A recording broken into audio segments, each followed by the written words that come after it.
Kushi, everyone has joined, so you may start now. Great, great. Hello everyone, welcome to this meeting. आज हम बात करेंगे smart cow science competition host कर रहा है, तो उससे रिलेटेड कुछ टिप्स और लॉजिस्टिकल डिटेल्स। इससे पहले Khushi, thank you for starting it. Can we have like a quick introduction, कौन कॉल पे है और वो किस स्कूल को रिप्रेजेंट कर रहे हैं प्लीज। मैं अब शुरू करता हूँ। मेरा नाम अनुराग मिश्रा है। मैं स्मार्ट गांव मेंटर्स प्रोग्राम का लीड कोऑर्डिनेटर हूँ।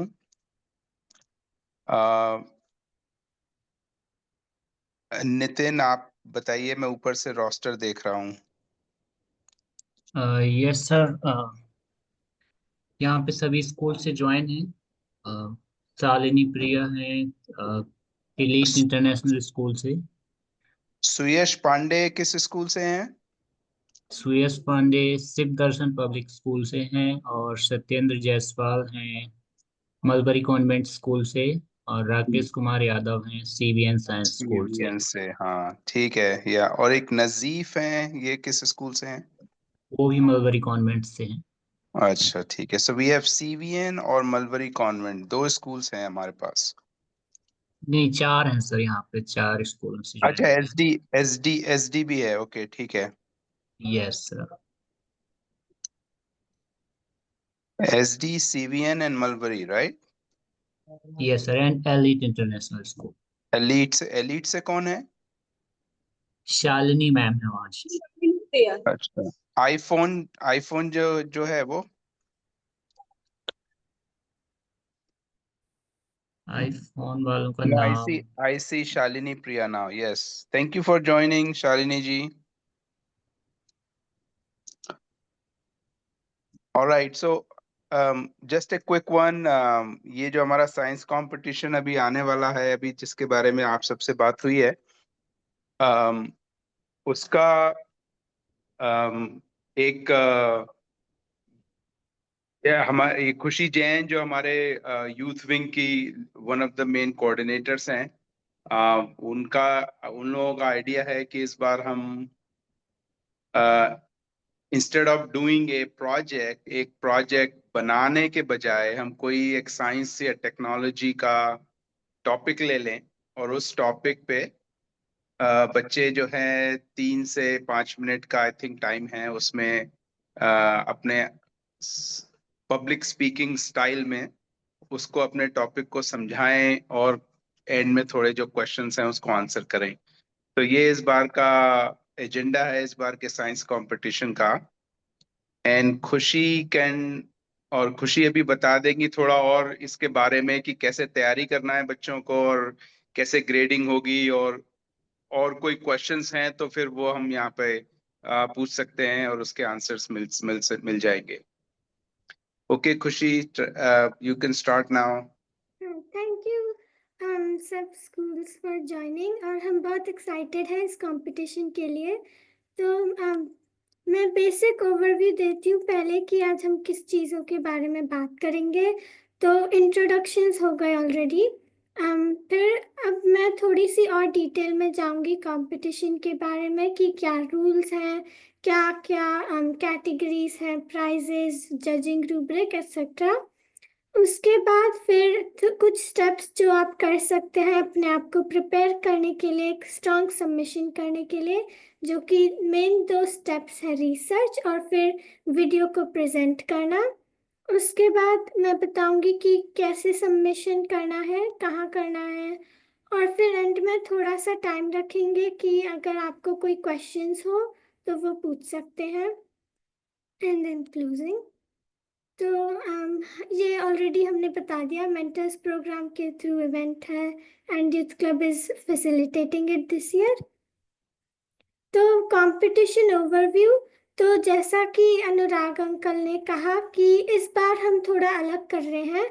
तो इस बार स्टूडेंट्स को कोई भी टॉपिक जिसमें उनको इंटरेस्ट हो स्टेम फील्ड में, स्टेम मतलब कि साइंस, टेक्नोलॉजी, इंजीनियरिंग और मैथ, ये बहुत ही ब्रॉड फील्ड है। तो जिस भी टॉपिक में आपको इंटरेस्ट हो वो स्पेसिफिक टॉपिक चूज करके आपको पहले खुद रिसर्च करके उसको समझना है और फिर औरों को वीडियो में समझाने की कोशिश करनी है एक टीचर की तरह। तो इसके हमारी उम्मीद है कि आप इससे ना सिर्फ ही अपने स्टेम टॉपिक के बारे में सीखेंगे बट थोड़ी सी आप स्किल्स भी बिल्ड करेंगे, जैसे कि पब्लिक स्पीकिंग, कैसे कॉन्फिडेंटली बोलते हैं और कैसे साइंस को कम्युनिकेट किया जा सकता है, और digital learning, research, critical thinking, बहुत सारी अलग अलग इम्पॉर्टेंट 21st सेंचुरी स्किल्स सीख सकते हैं। तो हम सभी स्टूडेंट्स को बहुत ज़्यादा इनकरेज करते हैं पार्टिसिपेट करने के लिए। तो रूल है कि आपको 2 से 4 मिनट की वीडियो बनानी है और ये स्कूल में ही रिकॉर्ड होना ज़रूरी है। इसको घर पे नहीं रिकॉर्ड कर सकते क्योंकि हमें ऐसे रखना है कि सारे बच्चों को फेयर अपॉर्चुनिटी मिले। तो 3 एज कैटेगरीज है, 6 to 12 ईयर ओल्ड, 13 to 18 और 19 to 25। तो उनमें से तीनों कैटेगरी में आप जिस एज में हैं उससे पार्टिसिपेट कर सकते हैं। थोड़ा सा यहाँ पर मैं करेक्शन करना चाहूंगा खुशी कि जो हम लोगों का कैटेगरीज हैं they'll be by grades.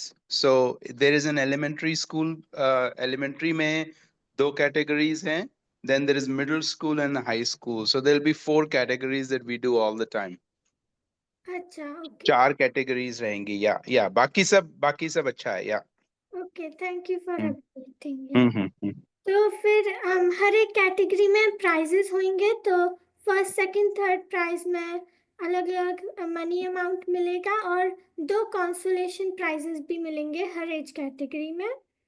और फिर इम्पॉर्टेंट डेट्स, ये आपकी वीडियो ड्यू है February 14th को, तो तब से पहले आप सबमिट करें प्लीज़। और उसके बाद फिर हमारी टीम जजिंग प्रोसेस स्टार्ट करेगी और February 28 जो कि साइंस डे है तब हम अवार्ड सेरेमनी रखेंगे।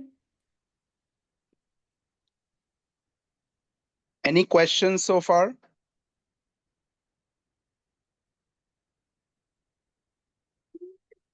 कोई क्वेश्चन, कोई सवाल किसी का?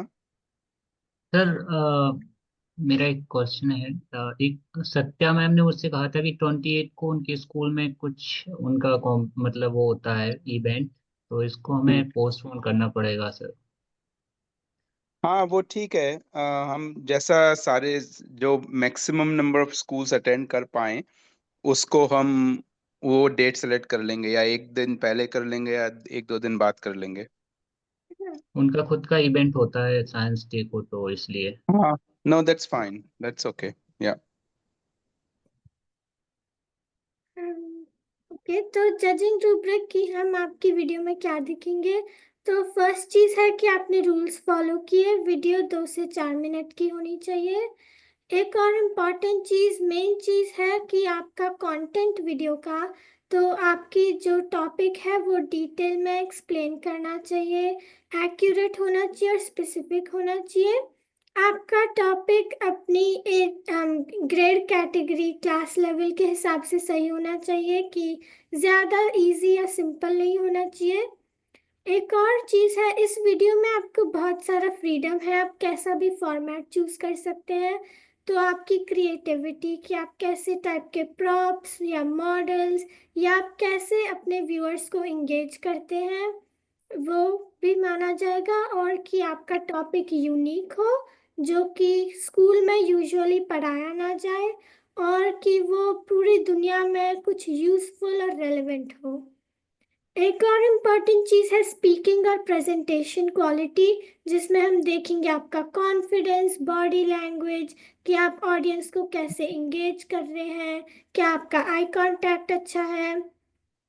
और इसमें ये ध्यान रखिए कि आप एक तरह से टीचर्स हैं, तो जैसे आपके स्कूल में टीचर्स आपको पढ़ाते हैं, वो कोई स्क्रिप्ट नहीं पढ़ते बट वो आपको समझा के अच्छे से एक्सप्लेन करते हैं चीज़ें, तो वैसे ही आपको करना होगा।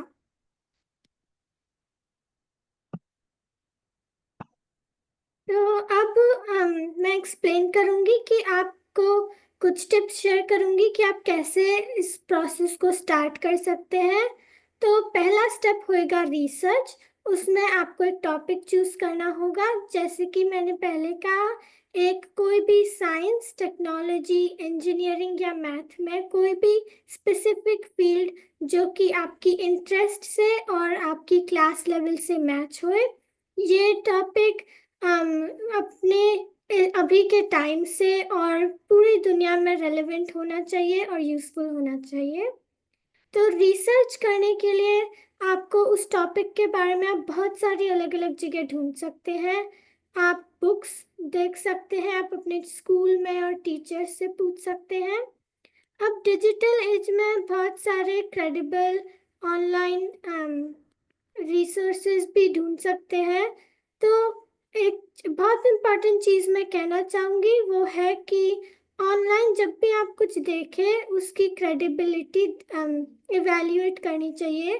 तो उसमें 2-3 चीज़ें चेक करनी चाहिए। पहली है कि वो रीसेंट हो। इसका मतलब है जैसे कि आप मान लीजिए आपका टॉपिक रोबोटिक्स से रिलेटेड है, तो आपको कोई आर्टिकल ऐसा नहीं होना चाहिए कि कोई 10 साल पुराना आर्टिकल है, क्योंकि हमने पिछले 5 या 10 साल में कितनी ज़्यादा एडवांसमेंट बनाई है, तो वो अब रेलेवेंट नहीं होएगा। तो आपका आर्टिकल या जो भी आप रिसोर्स यूज़ कर रहे हैं वो थोड़ा सा रीसेंट होना चाहिए। आपको अपनी ऑथर या जिसने भी लिखा है, जो भी ऑर्गेनाइजेशन ने पब्लिश किया है, उसकी एक्सपर्टीज देखनी चाहिए कि क्या वो उसमें एक्सपर्ट है, क्या उनको उसके बारे में पता है, क्या वो एक्यूरेट इंफॉर्मेशन दे रहे हैं, उसमें एविडेंस होनी चाहिए, डिटेल्स होनी चाहिए जो कि साइंटिफिक प्रूफ, एक्सपेरिमेंट्स, ऐसी टाइप की चीज़ों से बैक्ड हो। ऑब्जेक्टिविटी का मतलब है कि वो बायस्ड ना हो, मतलब कि वो अपना ओपिनियन या सिर्फ अपने ख्याल नहीं शेयर कर रहे, बट वो एक्चुअली में डेटा शो कर रहे हैं जिससे कि वो प्रूव हो रहा है कि वो असली में एक फैक्ट है, ना कि कोई ओपिनियन।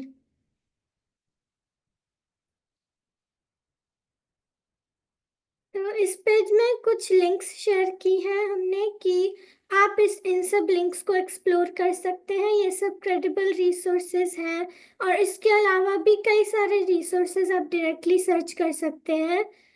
बट ये कुछ कॉमन और अच्छे रिसोर्सेज हैं जिनको आप यूज़ कर सकते हैं। ये सब आर्टिकल्स हैं जो आप देख सकते हैं।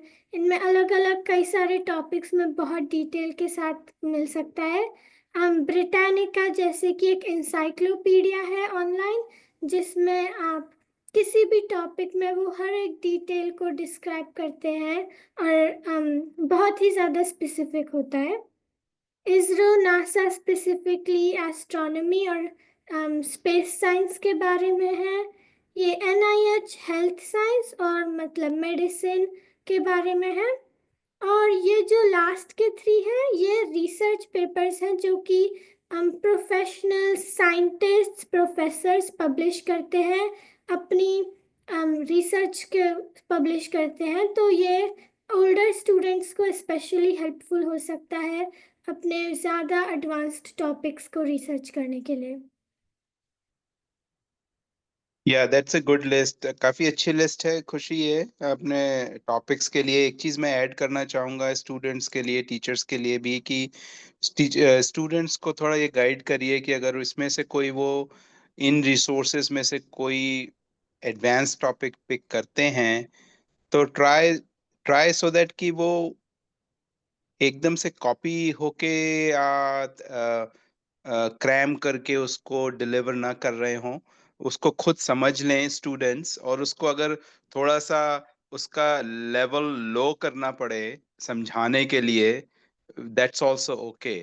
क्योंकि अगर कोई 4th ग्रेड का स्टूडेंट है and वो एक्सप्लेन कर रहा है कि इलेक्ट्रिक कार कैसे चलती है या इलेक्ट्रिक कार में क्या क्या होता है, सो उसके लिए लैंग्वेज थोड़ी सी आसान होनी चाहिए और थोड़ी समझने के लिए इतना मुश्किल ना हो। तो उस हिसाब से स्टूडेंट्स अगर प्रिपेयर करेंगे तो they will be more effective.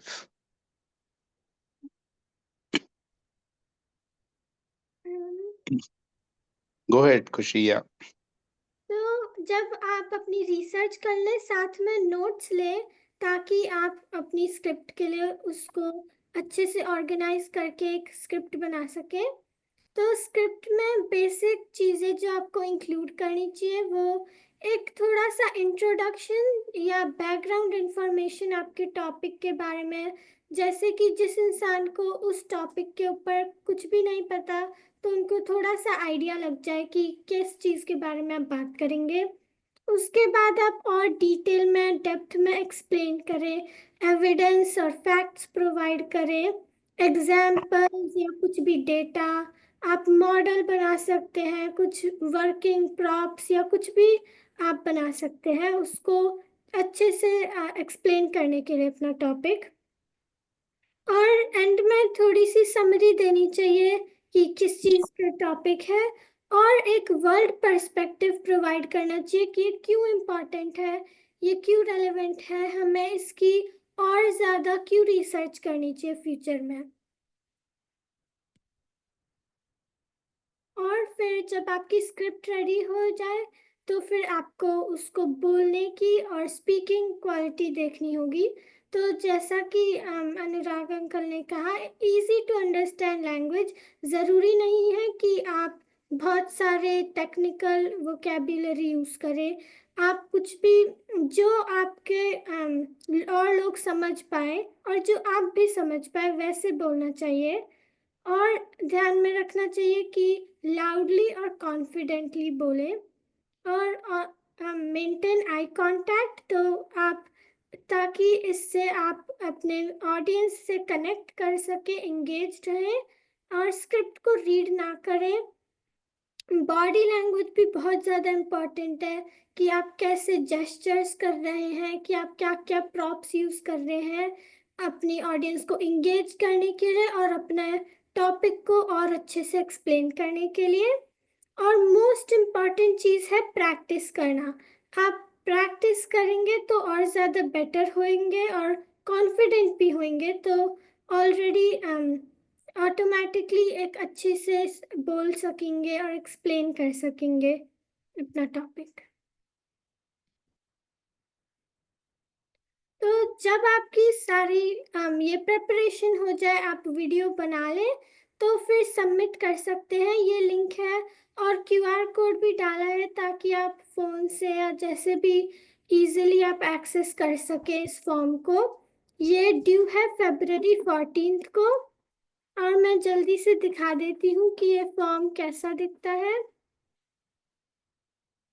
तो ज़्यादा लंबा फॉर्म नहीं है, बेसिक इंफॉर्मेशन, आपका नाम, स्कूल, ग्रुप मतलब कि आप कौन सी क्लास कैटेगरी में है, आपके टॉपिक का नाम, कॉन्टैक्ट नंबर ऑप्शनल है, ये है मोस्ट इम्पॉर्टेंट। यहाँ पे आपका सबमिशन जाएगा, यहाँ पे आपको वीडियो अपलोड करनी है एंड सबमिट। February 14 को ड्यू है ये। और इसी के साथ ही जो भी मुझे मेन टॉपिक के बारे में कहना था वो कह दिया है। अब मैं ओपन अप करना चाहूँगी, अगर किसी के पास भी कोई क्वेश्चंस हो किसी भी चीज़ के बारे में कि कैसे सबमिट करना है, या फिर कि कुछ फीडबैक चाहिए हो अपने आइडिया के ऊपर, तो अब किसी के पास भी क्वेश्चंस हो तो पूछ सकते हैं।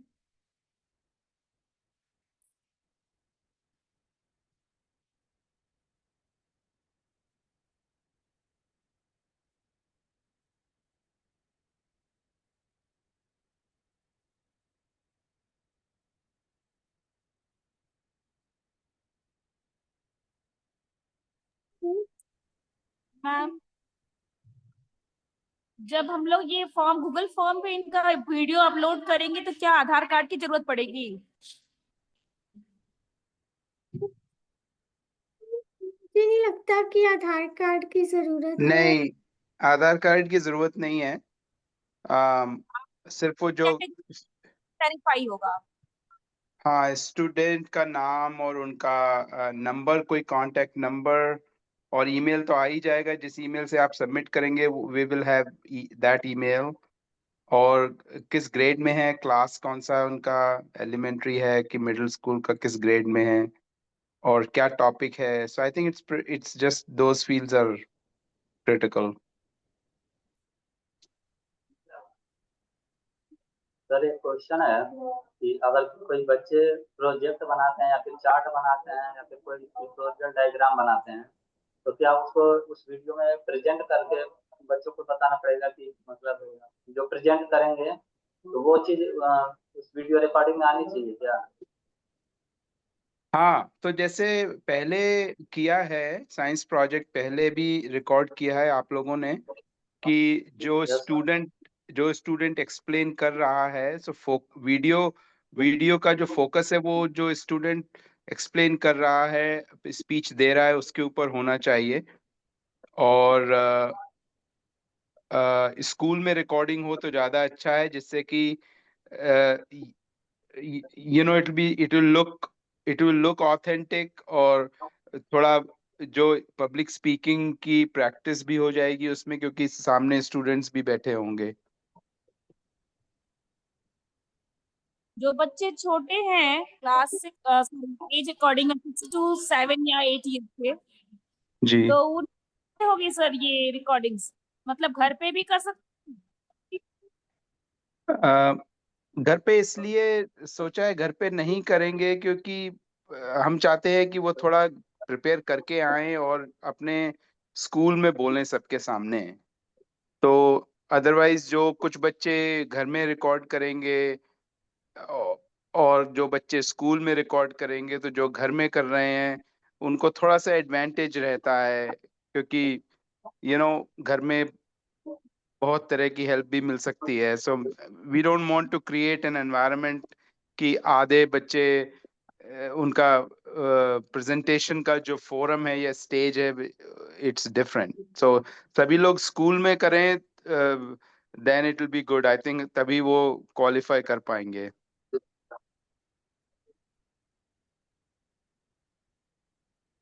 ये आंसर मिला आपको? Did it answer your question? Yes, sir. Okay, good. और शायद उसमें वीडियो का साइज का भी, Nitin, is there limit video size की? तो वीडियो साइज का लिमिट तो 1 GB है, जो कि इनफ है, अच्छे से रिकॉर्ड हो सकता है। उसमें 4 मिनट का वीडियो इज काफी जगह है उसमें, राइट? 1 GB की। सर, या वीडियो का ओरिएंटेशन क्या रहेगा, मतलब पोर्ट्रेट में रिकॉर्ड करवाना है सभी को या वैसे orientation? I it doesn't really matter, फर्क नहीं पड़ता। जो बेटर रिकॉर्ड हो रहा, वो जिस जिस तरह से आप बेटर रिकॉर्ड कर पा रहे हो वैसे कर लीजिए। पोर्ट्रेट कर लीजिए, लैंडस्केप कर लीजिए, कैसे भी कर लीजिए। जी सर। या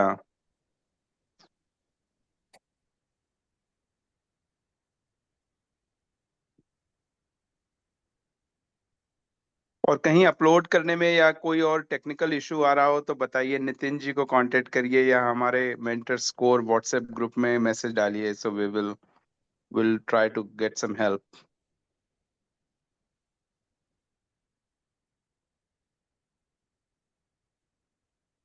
कोई और question?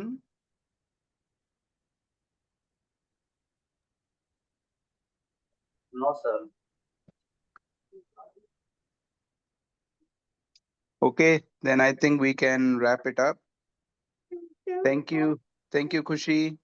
Thank you for joining us. Thank you for schools and all students who joined. Yeah, thank you, Nitin.